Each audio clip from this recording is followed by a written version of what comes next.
Hello, record nerds of the internet. I'm back. Today I'm going to be talking about my top 10 favorite post-punk records of all time. Let's talk about them.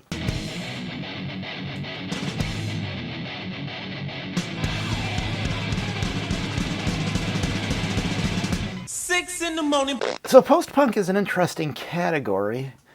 There's a post-punk sound, and then there's the genre of post-punk. I would say that those are two kind of separate things. For example, Stunty would say that the Smiths weren't a post-punk band, but in terms of the definition of post-punk being bands that kind of came out of the punk scene, that kind of evolved into sort of a non-punk, at least a less aggressive version of music, I think they qualify. So, based on Stunty's definition, I'm going to have some records that aren't post-punk. And in Vinyl Richie's estimation, I would bet that all of these are just punk bands, or at least most of them would just be considered punk bands. But let's start with a record I struggled if I wanted to put on here. Flesh for Lulu. Long live the new flesh. This guy looks like he could be leaving from Fear's brother. Or like a Bond villain or something. He has a very villainous sort of look. Long live the new flesh. That is a line from a movie called Videodrome. Cronenberg film. If you've never seen it, it's crazy. You might want to check it out. This record starts off super strong with I Go Crazy and Postcards from Paradise. The rest of the songs aren't quite as good. This is a pretty good album, though. I enjoyed this a lot when it came out when I was a kid, which is why I thought about putting this on. But then I chose to go a different route, and that route is Mission of Burma, Signals, Calls, and Marches. This is the only American band that I have on in this list. I sort of, in my head at least, consider post-punk to be more of a British, sort of European thing, and less an American thing. Punk evolved in the U.S. differently than abroad. And this band fits the genre of post-punk in their sound. This is the Matador reissue of this that has the record, and then that was a 7-inch, and then I don't remember where that came from. But this was a beautiful package that came out. I think it's out of print. It's gatefold, has this really nice insert. It has a DVD, and it has 2 records, and it was pressed at RTI. That's when I reached for my revolver. It really is a fantastic song. It invokes a lot of different emotions in me when I hear it. It's sort of sad. It's sort of angry. It's really something you need to hear if you've never heard before and you're a fan of the genre. I believe this pressing is out of print, maybe. I don't know. But I'm glad I bought it when it came out. Moving on. Oh, I should say these aren't necessarily in any order.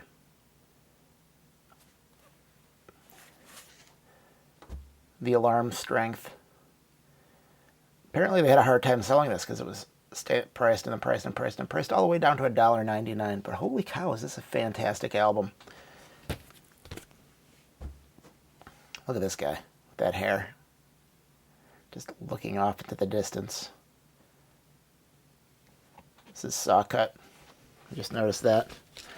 So, not unlike the... Here's a little thing for people who don't remember when records were sold in stores. They would drill cut these, or they would punch a hole in these. or they would take a bandsaw to these and like cut a little part out to when they put these things on clearance. And sometimes you can go to stores and they would just have a whole bunch of bins of cutouts, as these would be called. But this record is really fantastic. It does not get enough love, probably because after this record, the band quality really went down. But if you're a fan of the Clash, this is sort of like Clash light, sort of like Clash mixed with U2. But it's really good. And if you're into the Clash and or U2 and you've never heard Alarm Strength, I recommend you stop this video right now and go listen to this, because it is good and it'll be something that you enjoy. Killing Joke, their first album. This to me is where, this is the reissue. This is on, I think, black and some other color vinyl, silver perhaps. I'll pull it out in a second. This is sort of where industrial began. I know that Throb and Gristle invented the term industrial, but to me, Killing Joke invented the sound. Oh, it's half clear, half black. The song The Weight is really... Metallica did a cover of that a long time ago. And I had heard of Killing Joke, but I had never heard that song. And I was like, yeah, this band rules. And I've never actually explored much past this album. But if you have any suggestions of other Killing Joke records I should look into, put them down below, because I'd love to get more into their catalog. And they've been around forever, so I don't know where to begin. But this is where Elvis Costello began. My Aim is True. Wasn't originally a MoFi release, but I bought this one. MoFi did these. It's a gatefold. This is numbered 4,113 of how many? I don't know. I think everyone's probably familiar with this record. It's, it's a fantastic record by a guy who put out a lot of fantastic records. This happens to be his first fantastic record. I did notice as I pulled this out, I never realized it has a split seam, which happens, I guess, to a lot of MoFi records. Sugar Cubes, Life's Too Good. I first heard this record when it came out. Someone in my circle of friends had a cassette version of this, and so I dubbed it, and I was just entranced with Björk. If you don't know, this is Björk's band. It's not her first band, but it's her band previous to her blowing up and being a music superstar in the 90s. This came out, I think, in 1989, maybe? 1988. I would just sit in my bedroom at night listening to this on headphones, having her voice transport me to different worlds. If you're a Björk fan and you've never heard this record, you really are doing yourself a disservice.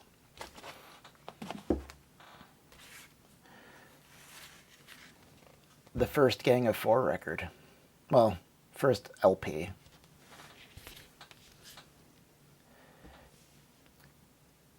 Damaged Goods is the probably the best known, probably best track on here. It's a great song. 1979.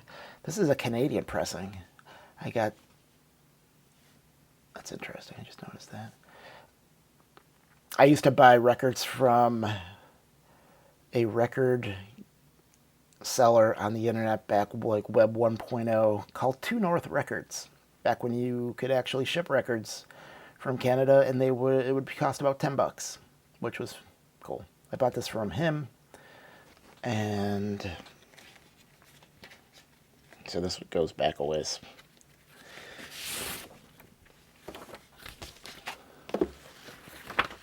It has your inner sleeve with the lyrics. If you've never heard Gang of Four, check them out. If you haven't heard any of these, go check them out. Seems kind of stupid to say that after every single one. Okay, so Stunty would probably say that this might be the worst Public Image record. I say this is their best. I bet you Stunty would say that the Metal Box is probably their best record, or the first issue. First issue is good. I think this is like a perfect record. Interesting fact. So this isn't so much. This is basically John Lydon with studio musicians, and I use that term loosely, but it's Steve Vai on guitar.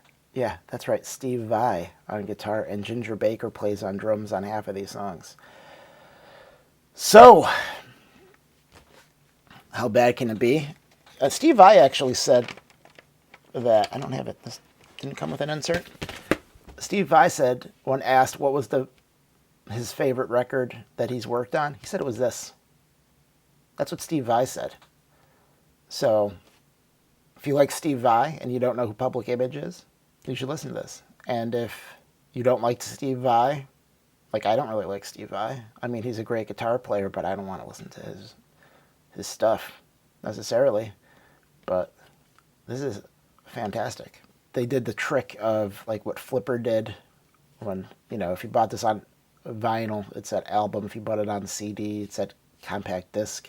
If you bought it on a cassette, it said cassette. I had this on cassette when I was a young child. And I liked it a lot. I still like it. The Jesus and Mary Chain Automatic. This is the plain reissue that a lot of people didn't like plain. I thought they were fine. I bought a couple. I had a handful of their releases. Some of them I sold when they were going for crazy money. But, I mean, it's a tip-on sleeve gatefold. Like, come on. And it sounds fine. I don't remember it sounding bad. I remember it sounding pretty good. So my history with this album is I was watching 120 Minutes in whenever this came out, 1989 probably. 1989? Sounds right. Does it say? It says 2011 when they reissued this. I believe it was 1988 or 1989. I was watching 120 Minutes, and I saw a video for, I don't remember if it was Head On or, what was the other? I don't know. It was probably Head On. They had a video for it. I don't remember. I'll put that here once I figure that out. Probably should have figured that out ahead of time. And I was like, this is great. I had heard of Jesus and Mary Chain, but I actually had never heard them until they premiered the video for whatever the first single was off this. I remember I had this on CD, and I had shared a room with my brother, and he was generally not a fan of my music tastes. There was some overlap, but the Venn diagram barely touched, and he had taken this CD and listened to it, and he's like, comes up to me one day, he's like, hey, you know that Jesus and Mary Chain CD you have? I'm like, yeah. He's like, that's really good. I'm like, yeah, I know, that's why I bought it. So my brother Chris says this is good too, but he also listened to Iron Maiden. So but take that for what it's worth. All right, so now we're getting down to what I would say the top two post-punk records, in my opinion, that were ever made are Joy Division, Unknown Pleasures. This is a OG German pressing. As you can see, it has that textured sleeve. I bought this when this was still cheap to buy. I had the Rhino reissue that didn't sound particularly good from the mid-2000s. And I saw this at a record store locally for like $17, and I grabbed it. And it sounds way better than the Rhino reissue, so I sold the Rhino reissue for about the same price. This is such an iconic cover. It was iconic to me in the 80s. Remember there was some kid in high school who had a Joy Division shirt with this on it, and I was just like, wow, that guy is cool. That guy is cool. I didn't have a Joy Division shirt. I still don't have. I've been thinking about buying a Joy Division. Side note, I've been thinking about buying a Joy Division shirt, but is it too trendy to wear a Joy Division shirt right now? Because I feel like it's kind of played out. But in 1989, when I was in high school, that kid was freaking cool. But I digress. Insert. Not a lot to it. All right, and I would have to say this next one is by far my greatest post-punk album of all time. One of my favorite records of all time. I mean, come on. The Cure Disintegration? This is, I had an OG with like the crackly sort of effect to it, and it sounded like trash. It was super noisy. And so when this came out in 2010, this reissue, I bought it. 2LP, gatefold. Sounds fine. I can't imagine someone hasn't listened to this record by now. Every song is fantastic. I mean, Fascination Street is just incredible. Just incredible. There's only one song on here that I don't love. And I'm not going to talk about it. But if there's one song on this album that you don't love, what would it be? But otherwise, it's a perfect record. I mean, it's still a good song. It just kind of creeps me out. I bet you know which one it is. Robert Smith's finest moment. And he had a lot of fine moments, let me tell you. This man, he's still having fine moments. This guy's still writing good songs 150,000 years later after he started writing fine songs. I think it's really cool that he was not he, but The Cure in total was inducted into the Hall of Fame, even though he couldn't care less about being inducted into the Rock and Roll Hall of Fame. But I think they deserve it. I think that The Cure, they might not have the status of a lot of bands in the Rock and Roll Hall of Fame, but man, did they put out a lot of really good records. Write a lot of good songs. So there you go.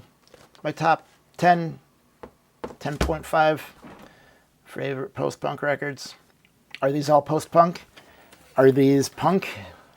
Are these new wave? Ugh, what a horrible genre that was, new wave. I think you could maybe say that that Flesh for Lulu album is a new wave record. Maybe. But that's my favorite. Have a good day.